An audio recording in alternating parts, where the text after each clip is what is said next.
Sa mga sandali na ito ay ating pagbubulayan ng mga salita ng Diyos. At ito po ang laging handog sa inyo ng programang ito, ang mabuti balita ng ating kaligtasan, the good news of our salvation. And Christmas isn't Christmas without the good news. And it was actually the angels that first announced the gospel. Today in the town of David, a Savior has been born to you.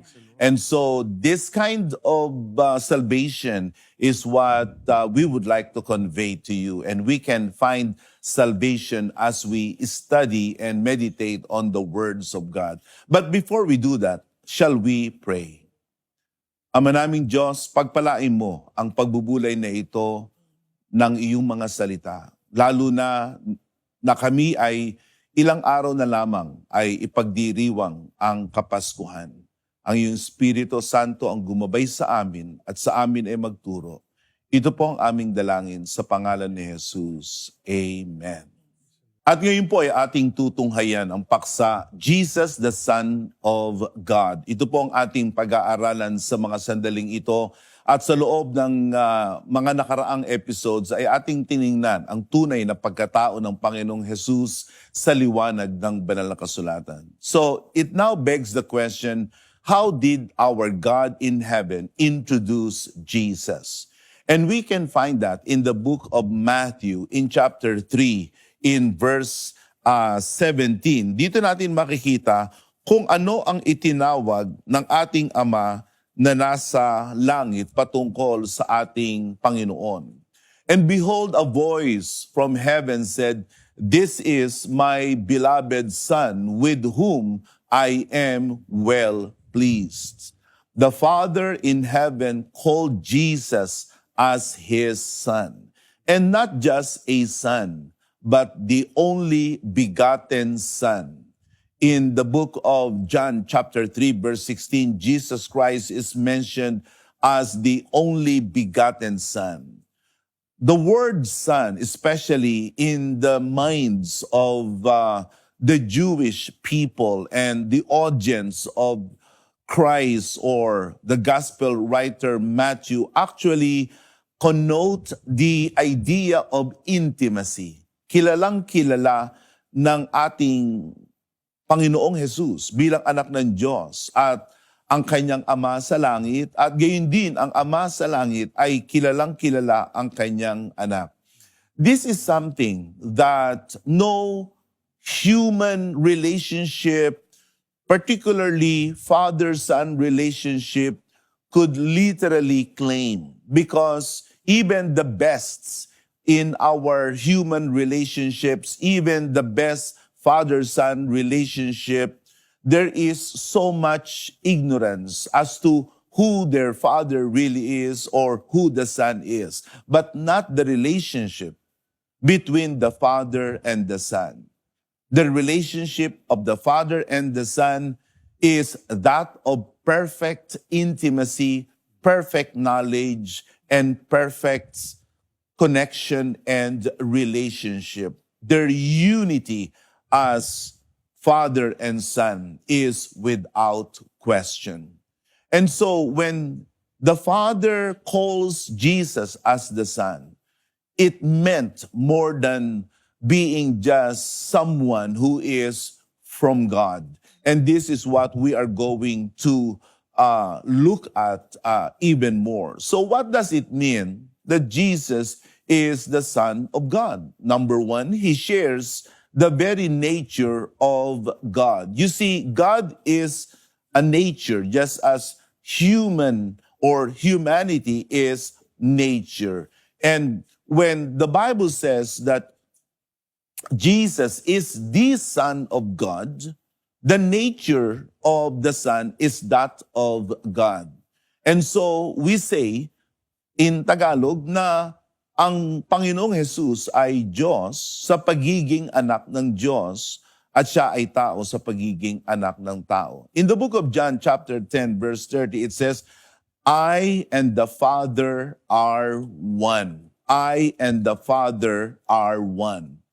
The oneness or yung pagiging isa ng Panginoong Jesus at ng kanyang ama ay hindi sa kung ano pa mang bagay, kundi ang kanilang pagiging isa ay sa larangan ng kanilang kalikasan. In the Greek word, it means that they are one or of the same nature. Kung papaano ang Ama ay Diyos, ang anak ay Diyos sa pagiging anak ng Diyos.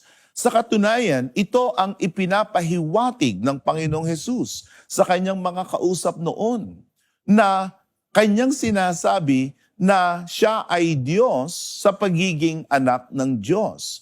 In fact, in the book of John chapter 10 verse 33, yun ang dahilan na kumbaga ang mga tao noon ay gusto siyang saktan.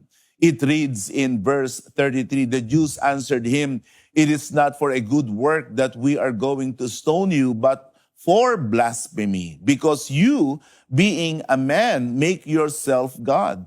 Yun ang paratang ng mga tao noon kay Jesus, na siya sa kanilang mga mata ay nakikita nila si Jesus na para bagang taong-tao lamang, subalit ang Panginoong Hesus ay nagsasabi ng kakaiba at ang sinasabi niya ay ang katotohanan.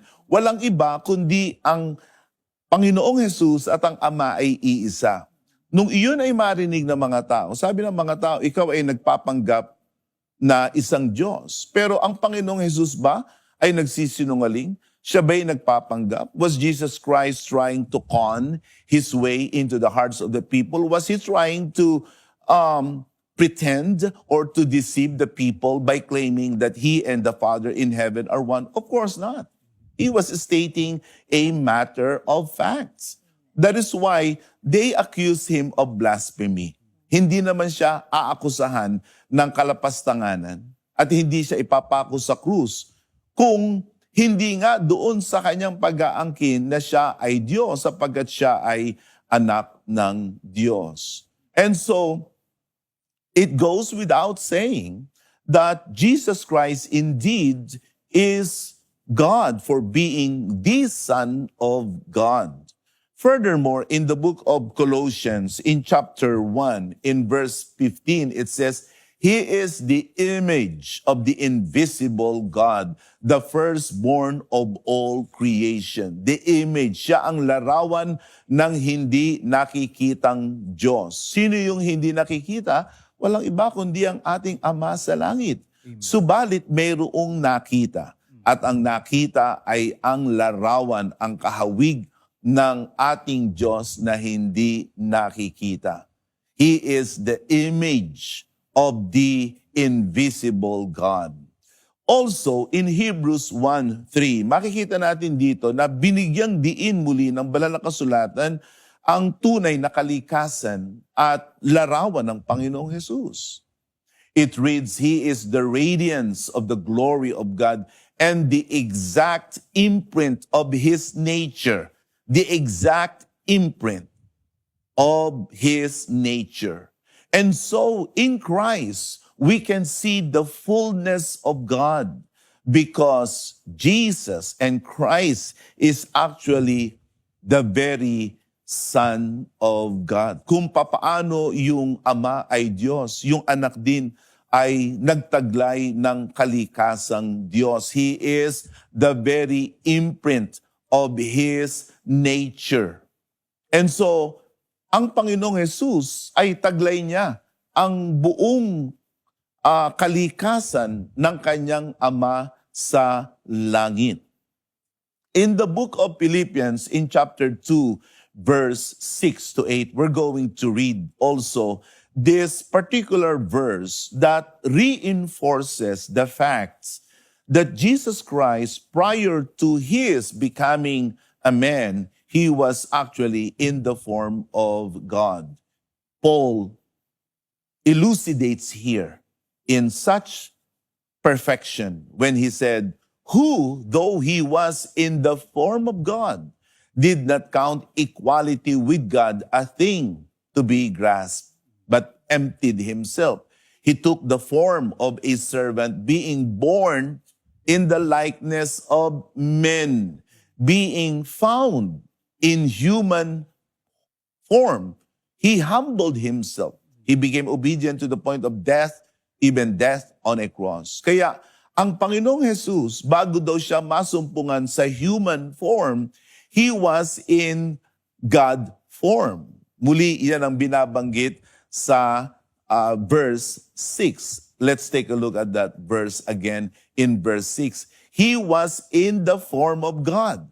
That was the pre-existence of Jesus. Kaya ang Panginoong Jesus ay hindi basta lamang tao, kundi siya ay Diyos sa pagiging anak ng Diyos. So when the Bible says, or when the Father in heaven says, Jesus is the Son of God, that means the Son enjoyed the nature of His Father. Number 2, it means that He shares eternality with God. You see, we humans, we're not eternal. We are not infinite. We are finite being. Meron tayong pasimula, meron tayong hangganan.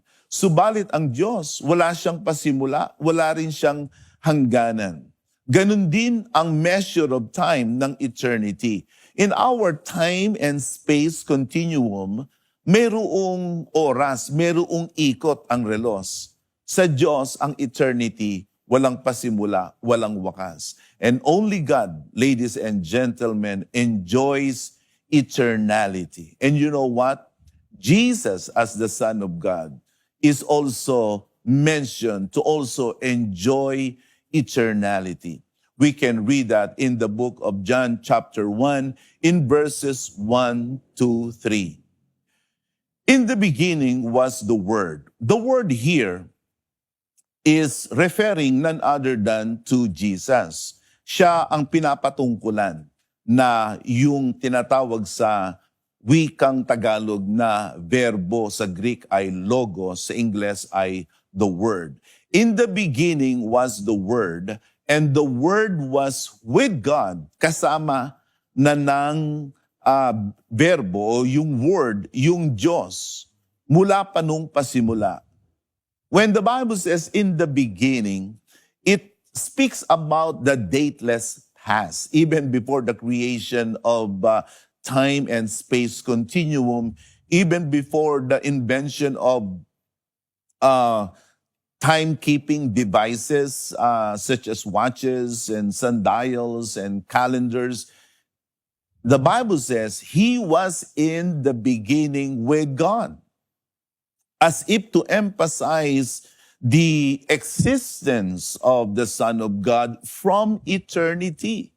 Kaya ang liwanag ng binabanggit ng banal na kasulatan sa talatang 2, He was in the beginning with God. There was no time that the Son of God was not in existence. All of this time, all throughout this time, even before the creation of time and space continuum, as we are going to eventually see, that Jesus Christ had already enjoying that intimacy, that connection and relationship, and yes, pre-existence with God. And it says there, all things were made through Him. Without Him was not anything made that was made. No man can ever claim that. Walang tao na makapagsasabi na siya ay naroroon na bago pa lalangin ang mga bagay at ang ating sanglibutan. Only Jesus Christ could be able to confidently say and claim this, that He was before all things, and that there is nothing right now, as we see it, that is here without Him being there in the first place. Kaya ang Panginoong Jesus bilang anak ng Diyos ay naroroon na kasama ng ating Ama sa langit. In verse 18, it says there, no one has ever seen God, the only God. Kaya ang tawag, mga kapatid, ni Apostol Juan sa Panginoong Jesus ay Diyos din, sapagkat siya ay anak ng Diyos. No one has ever seen God, the only God, who is at the Father's side. He has made Him known. Siya ay nasa tabi ng kanyang Ama mula pa nung una. And wherever God is, there is eternity. Hindi nagpasimula lamang si Jesus sa pasabsaban, hindi lamang siya nagpasimula sa sinapupunan ni Maria, kundi ang sabi ng banal na kasulatan na bago pa siya ipanganak ng babae, walang iba kundi si Maria, siya na ay galing sa Diyos at siya'y isinugo na ng Diyos. And then I like the word here in the book of John in chapter 3. Let's take a look at this.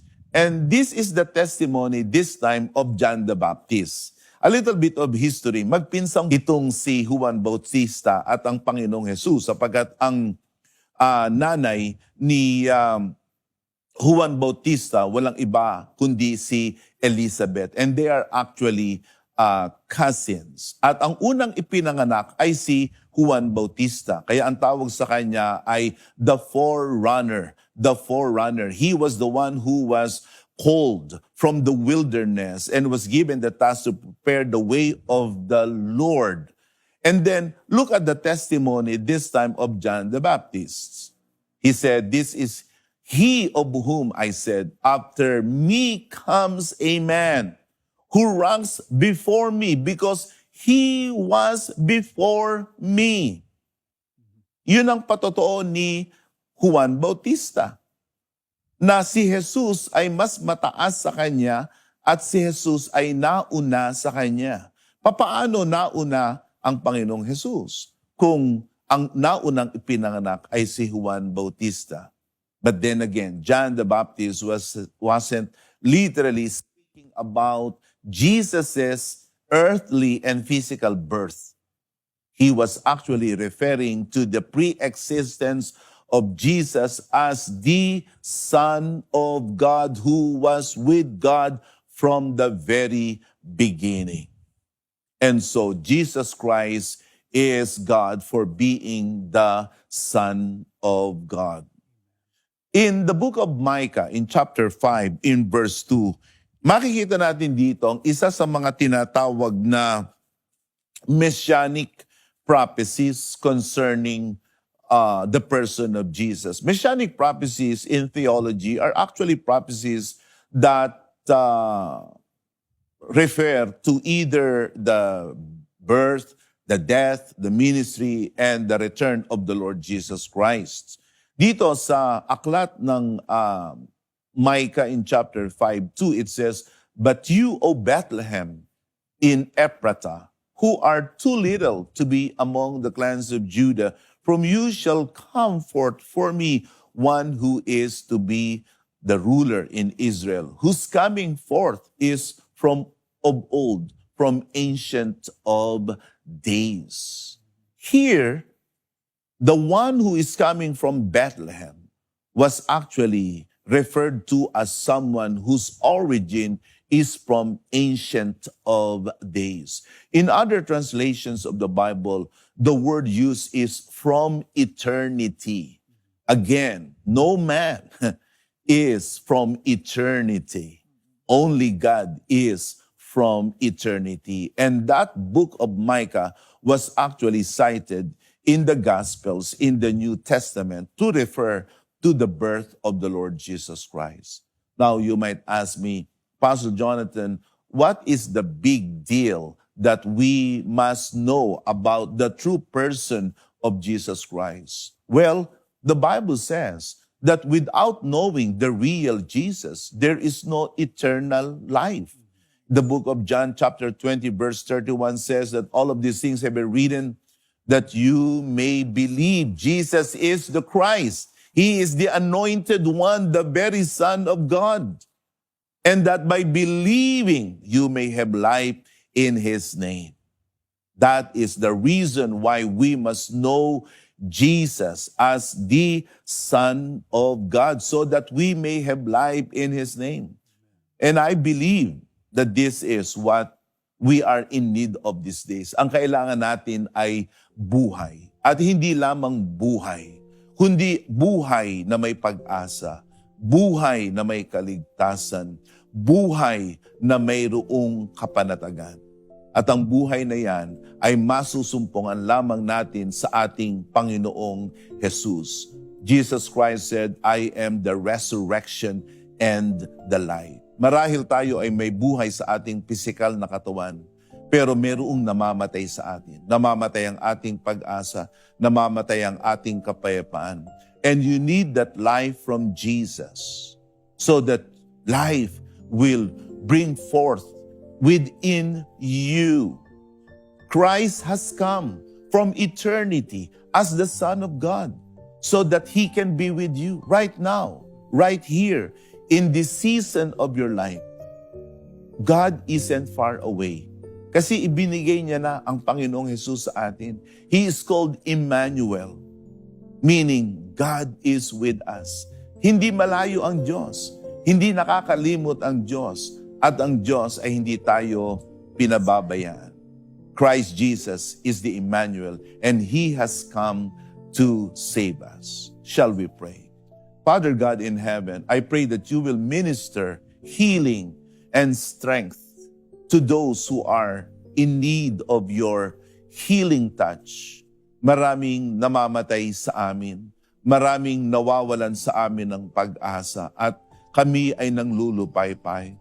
O God, will you bring healing and that touch of deliverance for our dear friends who are watching right now? Let them know that Jesus Christ is the very Emmanuel. This is my prayer in Jesus' name. Amen.